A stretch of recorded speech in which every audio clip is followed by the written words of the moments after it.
कोई दो परिमेय संख्याओं के बीच में कितनी संख्याएं होती हैं उनको पता लगाना सीखिए। ठीक है, जैसे मैं एक नंबर लाइन बनाता हूं पहले,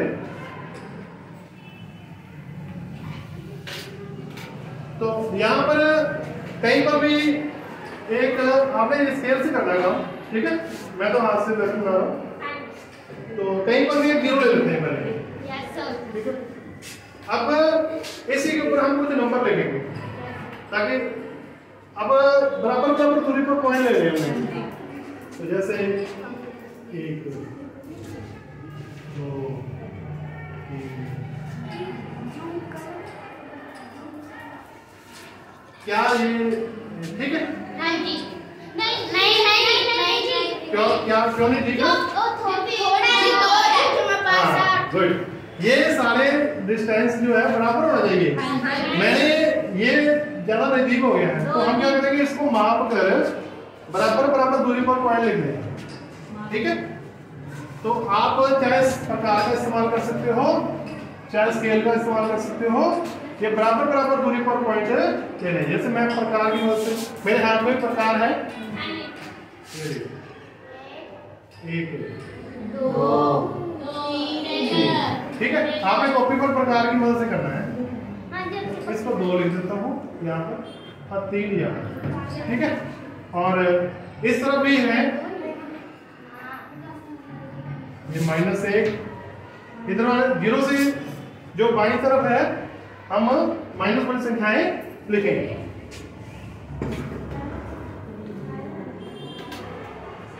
ठीक है, अब ये तो हो गए नंबर।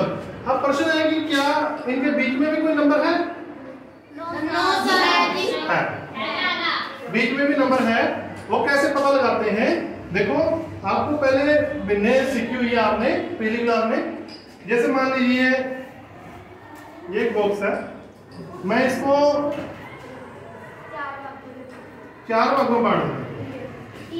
अब ये बताओ कि ये मैंने कितने हिस्से को शेड किया है?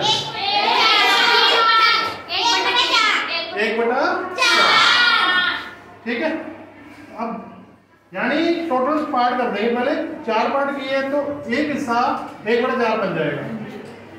दूसरा हिस्सा अब 2 पार्ट कर दिए मैंने शेड, 3 हिस्से शेड कर दिए और 4 हिस्से शेड कर दिए। ठीक है, आगे समझ। इसी प्रकार लाइन का भी ऐसे ही होता है। जैसे ये कोई लाइन है, इसके मैं 4 पार्ट कर देता हूँ, बराबर करने पड़ेंगे। 1 2 3 4, 1 2 3 4। ठीक है, तो 4 हिस्से कर दिए। तो पहला हिस्सा ये वाला पॉइंट बनेगा कितना? 1/4। दूसरा हिस्सा 2/4। ठीक है, और ये 3/4 और ये 4/4। ठीक है, 4 से 4 का मतलब होता है 1। 4 से 4 कट गया, 1 बच गया। ठीक है, यहाँ पर 0 आएगी 4 का 1/4 के आगे। हाँ, यहाँ 0 अब देखो ये 0 है, ये 1 है। हाँ जी। इसके मैं 4 हिस्से करता हूँ, हाँ जी। तो 4 बराबर हिस्से करता हूँ। 1 2 3 4। ठीक है, तो 1 2 3 4। तो पहला हिस्सा क्या बन गया बताओ? 1/4। दूसरा हिस्सा 2/4। तीसरा हिस्सा 3/4। तो ये पॉइंट हमारे पास आ गए। तो 0 और 1 के बीच में ये 3 परिमेय संख्याएं मैंने पता लगा ली। तो 0 और 1 के बीच में है। और भी है? हाँ जी। कैसे पता लगाएंगे? अभी मैंने इसके 4 पार्ट किए थे, मैं चाहे 10 भी कर सकता हूं। ठीक है, चलो 10 पार्ट करते हैं। तो इसके कितने पार्ट करते हैं? 10। तो इसके जैसे यहां तक 5 हो जाएंगे। 1 2 3 टोटल मुझे 10 पार्ट करने हैं। ठीक है, 2 3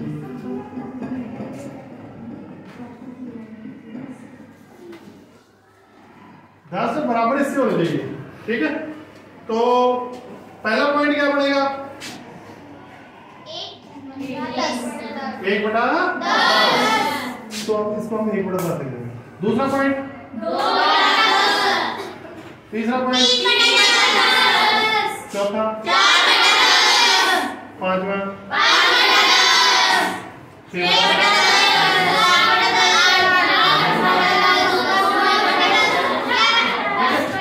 और 10/10 तो खुद ही बन गया वो। तो 0 को हम 0/10 लिख सकते हैं। ठीक है, 1/10, 2/10,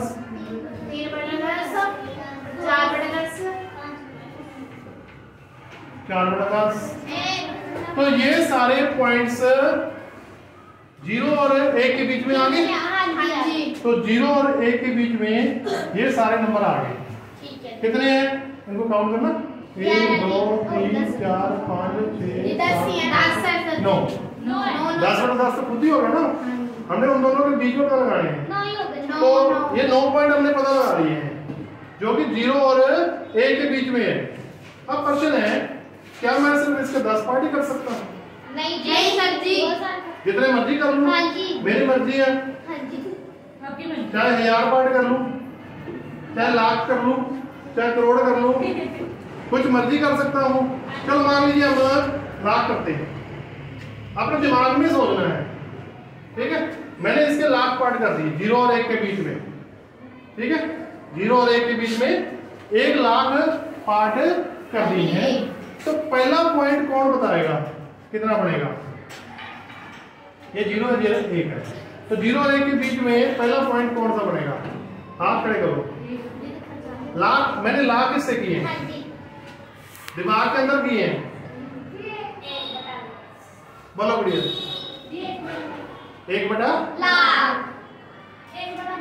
1/लाख। Very good. पहला पॉइंट बन जाएगा 1/लाख। ठीक है, लाख में 5 जीरो होती है ना। दूसरा पॉइंट 3/लाख, 4/लाख, 5/लाख, 6/लाख। तो गिनते जाओ, बस शाम तक पूरे हो जाएंगे। फिर करोड़ पॉइंट कर दिए, मान लीजिए 0 और 1 के बीच में करोड़ पॉइंट कर दिए। तो 1/करोड़, 2/करोड़, 3/करोड़। समझा की बात? अब मान लीजिए 1 और 2 के बीच में पता लगानी है, 1 और 2, तो वो भी ऐसे ही है। अब मान लीजिए, चलो इसको छोटे तरीके से समझते थोड़ा सा। मैंने पहले 10 पार्ट किए, तो ये बन जाएगा पॉइंट कौन सा? 10/10। जब 10 पार्ट किए हैं तो मैं आगे भी इसके पार्ट करूंगा, इसके आगे भी। तो 10 पार्ट किए तो इससे आगे भी मैं 10 पार्ट कर सकता हूँ। 1 2 3 4 5 6 7 8 9 10। ठीक है, तो ये यहाँ तक क्या? 10/10। अगला पॉइंट क्या पड़ेगा? 11/10। 10 के बाद 11 ही आएगा। फिर 12/10, 13/10, 16/10, 17/10, 18/10, 19/10, 20/10। ठीक है, 20/10 का मतलब होता है 2। 20/10 का मतलब क्या होता है? 2।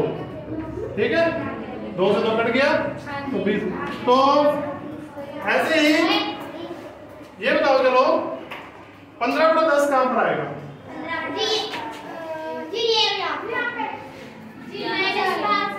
यहाँ पर, यहाँ पर, यहाँ पर। गुड। ठीक है, समझा की बात? इसको हम ऐसे भी कर सकते हैं, 1 प्लस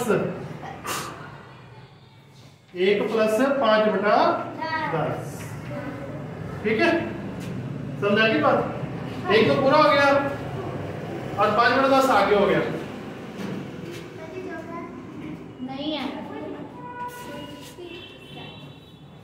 तो इस तरीके से अब माइनस वाली संख्या इधर भी 0 और -1 के बीच में पता लगा रही है। मान लो 0 और -1 के बीच में, तो इसके भी वैसे ही करेंगे। 10 इससे किया मान लो, चलो 100 करते हैं। हाँ जी। मान लीजिए मेरे दिमाग में 100 हिस्से कर लिए, तो पहला हिस्सा क्या बनेगा? -1/100। ये बन जाएगा -1/100, -2/100, -3/100, ऐसे -99/100 तक चलेगा। ठीक है, समझा की बात? तो इस तरीके से हमने किन्हीं भी दो नंबर के बीच में संख्याएं पता लगानी है। अब 1.2 पर चलने का एक सवाल करते हैं आपके मैथ में से ही। मेरे पास निकाल लो मैथ, दो एक मैथ मुझे दे दो। सर जी पहला सवाल करते हैं उचित गुणधर्मों का नियम। जैसे -2/5 और 1/2 के बीच में आपने संख्याएं पता लगानी है। इन्होंने कहा है 10 परिमेय संख्याएं पता लगाओ, -2/5 और 1/2। पहले तो हमें ये पॉइंट ढूंढने पड़ेंगे, कहां पर है ये नंबर लाइन है। यहाँ पर 1 2 3 4 तो हमें दिखाई दे रहे हैं। पहले ये बात, यहाँ पर इसके 5 पार्ट किए हुए हैं, यहाँ पर इसके 2 पार्ट किए हुए हैं। ठीक है, तो बराबर होने चाहिए, या तो 5 होते या 2 होते। हम क्या करते हैं, पहले इनके जो हर हैं इनको बराबर बनाते हैं। तो दोनों का उत्तर निकालेंगे, 5 और 2 का। दोनों किसी पर जाते हैं? नहीं। तो उत्तर कितना बनेगा? 10। तो दोनों के हर को हम क्या करेंगे? 10 बनाएंगे। दोनों के हर को इसको 2 से गुणा कर देते हैं और इसको 5 से। 2 5 10। ठीक है, तो ये बन गया -4/10 और ये बन गया 5/10। अब आपने संख्या रेखा पर ये पॉइंट पता लगा लेने हैं। -4, इसका मतलब कितने पार्ट किए गए हैं? नीचे 10 है, तो मतलब कितने हिस्से करने हैं हमने? 10 करने हैं। ठीक है, हम 10 पार्ट करते हैं। नीचे वाले जैसे आपने 5 और 2 सीधी इसके पीछे गलती से कट जाएगा, लेकिन इसकी गुना कर सकते हैं। हाँ जी, तो अब हम कितने हिस्से करेंगे? 10। ठीक है, हाँ जी। तो इसके 10 हिस्से कर लेते हैं। 1 2, चलो मान लीजिए दिमाग में ही रखता हूँ। ठीक है, तो पहला हिस्सा कौन सा बनेगा? 1/10। दूसरा 2/10। तीसरा 3/10। चौथा 4/10। पांचवा 5/10। ठीक है, तो इस तरीके से 5/10 यहाँ पर आएगा। ये सॉरी, 1 से आगे नहीं, 1 से पहले आएगा, तो 5/10 यहाँ पर आएगा। ठीक है, हमने 10 हिस्से किए, तो 5वां पॉइंट 5/10 आ जाएगा। और -4/10 कहाँ आएगा? 0 से इधर, -1/10, -2/10, -3/10 और -4/10। ठीक है, आगे सर। अब इनके बीच में पॉइंट देखो कौन कौन से बनेंगे। ये वाला 0, एक तो 0 आ गया, और ये कितना है? -1/10, -2/10,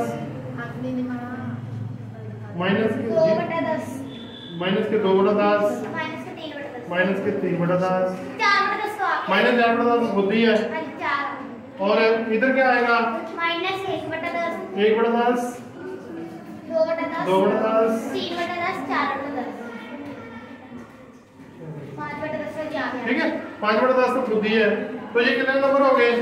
1 2 3 4 5 6 7 8 8 पॉइंट हो गए इन दोनों के बीच में। ठीक है, अब मैं चाहता हूं कि ज्यादा पॉइंट पता लगाए हैं, तो ध्यान से देखो, यदि मैं इसके 100 पार्ट करता, इसके कितने पार्ट करता? 100। तो पहला पॉइंट कौन सा बनता? 1/100। फिर दूसरा 2/100। और ये 5वां पॉइंट कौन सा बनता? 5/10। यानी बीच वाला 5/10 बनता 50वां पॉइंट बनता 50/100, जो बिल्कुल सेंटर में होता। ठीक है, तो 50/100 और ये बन जाता -40/100। ठीक है, तो अब दोनों के बीच में कितने पॉइंट आ जाते हैं? इसमें तो बहुत सारे हैं, बहुत ज्यादा आ जाएंगे। ठीक है, 1/100, 2/100, 3/100, 4/100, 5/100, जिसमें चाहे आपको पता लगा सकते हैं। ठीक है, आगे सर इन्होंने तो केवल 10 पॉइंट ही कहे थे, तो चाहे 10 पॉइंट करके 10 पॉइंट करेंगे तो 8 पॉइंट बनेंगे। कुछ पॉइंट और लिख दो आप, 1/100 भी लिख दो, 2/100 भी लिख दो। हाँ जी, बनाना नहीं है, ये तो नंबर बताने हैं आपने कि इनके बीच में प्रमेय संख्या लिखो, रकम जो होती है उसके अकॉर्डिंग करना है। तो इन्होंने कहा कि 10 प्रमेय संख्या बताओ, तो हमने 10 बता देंगे। ठीक है, हाँ जी, जो उनके बीच में हो।